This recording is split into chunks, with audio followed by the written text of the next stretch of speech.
right, and there you see him, Garret Graves, a candidate for the congressional race. He's in District 6, and of course, we've dropped from 8 congressional representatives to 6 districts, and certainly that's a big impact on Louisiana. We're going to talk more about that, but Garret, welcome to Houma. We appreciate you being here. Hey, great to be back again. Good to see you, Martin.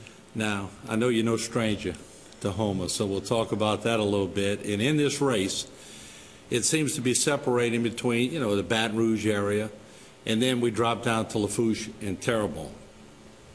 You're no stranger to Lafourche and Terrebonne. Just for the audience, talk a little bit about this area and your feelings about it and some of the things you've done for this area. Sure, thank you. This area is absolutely one of the greatest areas in the state. You have such a phenomenal and I think underappreciated area here. This is the home to the top energy industry in the nation, the top fisheries industry in the nation, huge maritime industry, and this is really just a great area for the nation's economy, and a lot of people don't realize it until you have a hurricane. Over the last 20 years, I've had the chance to work down here with so many people, so many businesses for many, many years, and we've done some huge projects like getting the Morganza to the Gulf Hurricane Protection Project moving forward. Doing upgrades to the Highway 90 between Lafayette and New Orleans. We've been able to assist both our commercial and our recreational fishermen. And importantly, been able to continue to push domestic energy right here, based out of Houma, based out of Lafourche and Terrebonne, to continue to supply our nation's energy as opposed to importing energy from other countries like Venezuela that certainly don't share our values.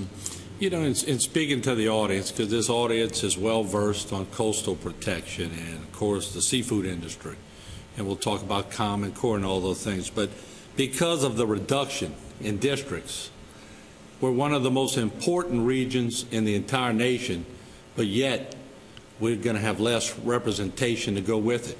What can you do, if elected, that would ensure the people that, hey, you're going to hit the ground running on this? Well, I had the chance to work under some great people over the last few decades and learned a lot about how to get legislation passed through Congress, how to build the coalitions. Look, let's be honest. You're one of 435 people in the House of Representatives.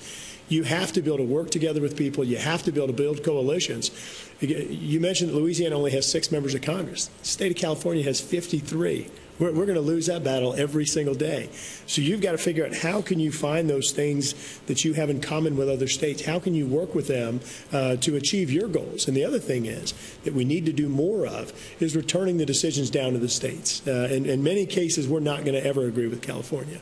And we need to let those decisions be made at the state level, be made locally, so we don't have to go up against 53 members of Congress with our 6. But in regard to what I can do, I think in regard to hitting the ground running, I had the chance to work with the energy industry for over 10 years, the fishery industry for over 10 years, worked on the coastal issues, worked on the hurricane protection issues, worked with the maritime industry. Those issues are very complex, they're very technical, and having the opportunity to work with those folks over the last 10 or 20 years, I think I can hit the ground running. We've been through the policy debates. We've made a lot of progress in Louisiana on many of those issues, and I think being able to continue that progress, continue that momentum is something that I'll be able to do on the first day. And I want to say this for the audience, because we always see the front people. We see the legislators that get the credit for the levees, for the flood control structures, for Morganza to the Gulf.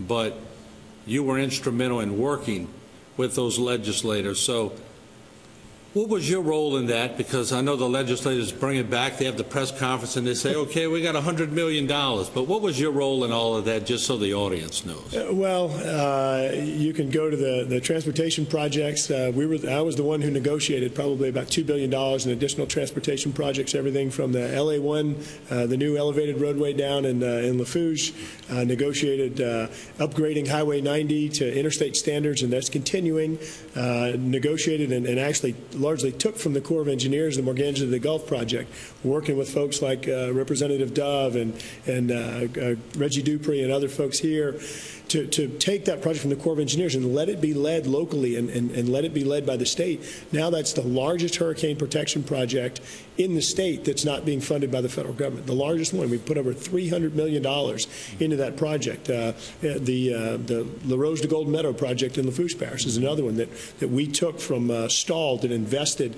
dollars in those projects. Got the Corps of Engineers to put a little bit of money. We put a lot of state money into it. So, you know, really the guy behind the scenes doing the work on a lot of these projects to get them moving, negotiated with the federal government on several fisheries projects, and so just really had the chance to see these things from the inside and make a good bit of progress on things in Port Louisiana. We know factually from seeing the early polls and all that Edwin Edwards, he looks like he's going to be a shoo-in for the second. There's no doubt. I think all of y'all would admit that. So whether he's high 30s or low 40s or whatever, we don't know if he has any potential to grow or whatever. So the rule of thumb is somebody's going to get in the second with Edwin Edwards, and then it's going to really be a race to see who's going to represent us. With that said, in the past, we've had guys like John Breaux, Billy Tozan. We've had some heavy hitters from this area in Washington who eventually we knew they were heavy hitters because they moved up the ranks pretty quick. What's going to make people talk about Garret Graves to say, okay, this guy's capable of going to Washington and bringing home the bacon, so to speak? Well, I think it's more so than bringing home the bacon. It's just effectively representing people. And I think one indication of that is I had the chance over the years to work with a number of parish presidents, to work with a number of sheriffs and members of the city council and parish council. We have over a dozen parish presidents that are supporting our campaign today because of that work history, because those people know that the work we've done in the past, I've been able to make progress, been able to effectively represent them. And so seniority is very important, and Louisiana has lost over 200 years of seniority in our congressional delegation over the last several years. But know-how is something that is equally as important. And I probably had the chance to write or negotiate probably 100 federal laws over the last several years, learned a lot from people like Billy Tozan, people like John Breaux, that despite all of the fighting and tension in Washington, those folks are the ones that have been able to figure out how they're going to find that common ground and get from A to B. And instead of just letting people fight like we're seeing in Washington today, those are the guys that design the deals that actually get things done and move the ball forward. Let me ask you, with the amount of years, if elected, it's a short term. I mean, it's not a long term. And we all know the volatile situations that affect the voters and the fact that maybe somebody's only up there for 2 years. But with that said, does it give you an advantage because you know what doors to open up and you've been in the bureaucracy and you know where to take it to without meandering around? Does that give you an advantage? It does. You know, everything from, people say, I know where the bathrooms are. You really, I don't think it's a secret to anyone to say that Congress doesn't necessarily act upon just merit and common sense. There is a very complex system up there to get things done.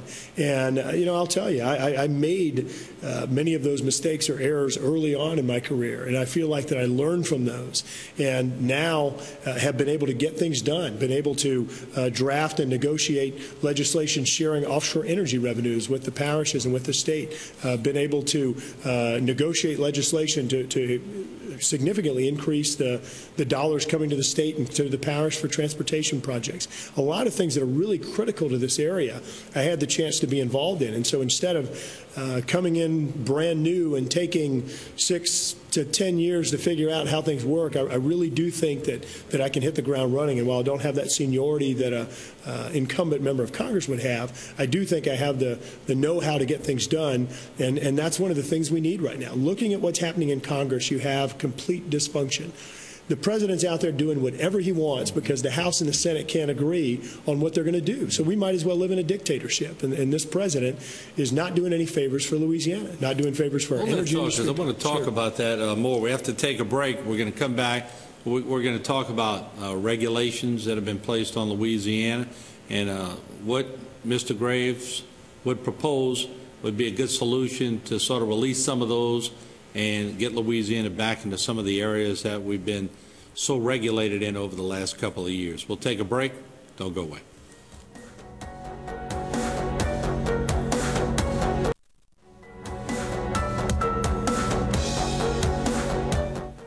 All right, welcome back. We're talking with Garret Graves, who, of course, is a congressional candidate in our 6th congressional district. We appreciate him being on Bayou time tonight, and we'll morph into regulatory advantages that the president has. Well, he's used them here in Louisiana. He's used them quite a bit.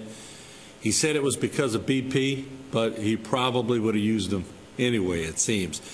What kind of, I guess, influence does a congressman or a congresswoman have on convincing presidents not to use them? And what would you do? What kind of game plan would you have to try to get some of that deregulated?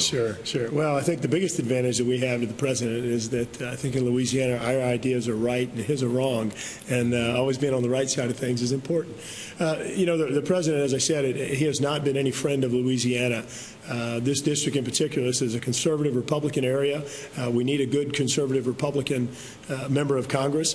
But importantly, we need somebody who knows this area, who knows the issues, who knows the people in order to get things done. And to have a president out there who doesn't understand energy policy, doesn't understand the offshore energy production that we have in Louisiana is more than anywhere else in all the other areas of the country combined in regard to offshore energy production. We've got to return more of these decisions back to the states, back to the parishes, and let the decisions be made locally instead of having the president come in and try and use the Clean Air Act and Clean Water Act and all these things to really slow down or stop some of the economic activity in our state.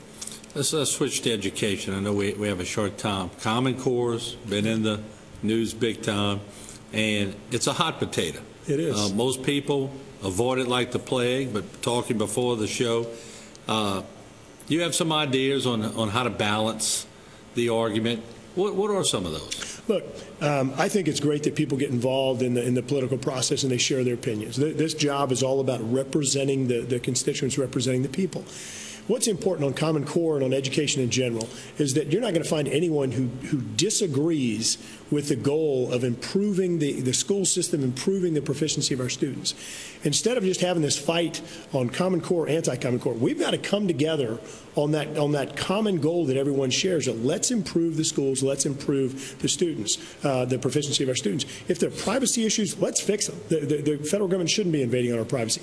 If there are controls issues, absolutely. The decisions need to be made by the parents, by the teachers in the school districts. And if there are issues on curriculum, for example, introducing kids to things that's age inappropriate, then that's something the parents and the teachers need to be deciding, not someone from Washington or Baton Rouge or anywhere else. And so we need to stop all this fighting and all these lawsuits. We need to get back and focus on improving the education for our kids. And that's a critical issue for this state. So if I'm hearing you correctly, keep it out of the federal hands, put it back into state hands. The federal government has no business of being involved in the schools in the state of Louisiana. All right. Moving to women's rights issues, pro-life, pro-choice. So what are your stands on that? Look, I grew up in a big Catholic family in South Louisiana. I had a few medical close calls in my life, and I'll tell you, there's one person who's in charge of life, and it's not me. It's not anyone. It's not anyone here. That's God's decision. And I am pro-life. I am pro-family. We have a great wife and 3 awesome young kids, and I think that God made men and women in order to be compatible. And again, I couldn't be more pro-family. Couldn't be more pro-life. Fundraising is a big part of running a congressional race. I see that you've been raising quite a bit of money. Is this a telltale sign that maybe people are starting to see some momentum? Well, you know, I've kind of been behind the scenes in my work. I've been kind of the person behind a lot of the people that have been able to improve Louisiana. But I know a lot of the business leaders, a lot of the people, the workers in Louisiana, and those people have been incredibly generous. Our campaign has more money in the bank than all, I think, 11 other campaigns combined right now, because of the generosity and the support of the people that I've had the chance to work with over the years. years. And I think it is a metric. But look, the important thing is getting in touch with the voters, because the only way you can get in office, you can't buy it. You have to earn the vote of the people, and so that's what we're working on. As we wrap up, you know, there's so many common ties between everybody that's shooting at Edwards that's going to be in that sec, because we all, I mean, unless something, you know, we want to see the person that's going to be in there, but there's so many that have the same belief pattern. They do. How do you separate yourself from like a Lenore Whitney or a Clater or a Dietzel? What makes Garret Graves a different? That's a really good question, Martin. You know, a lot of the candidates in the race, you're going to hear them say things about being opposed to Obamacare and supporting a balanced budget and concerns about the immigration problems, and I couldn't agree more with those things. The thing that distinguishes our campaign from all the others is that while people may say that they're going to repeal Obamacare or balance the budget and do some of those things, I've done them. And the learning curve of figuring out how to get those things done is extraordinary. It's several years, whereas I can hit the ground running. I've done these things. My record is crystal clear, and I'm going to do it again.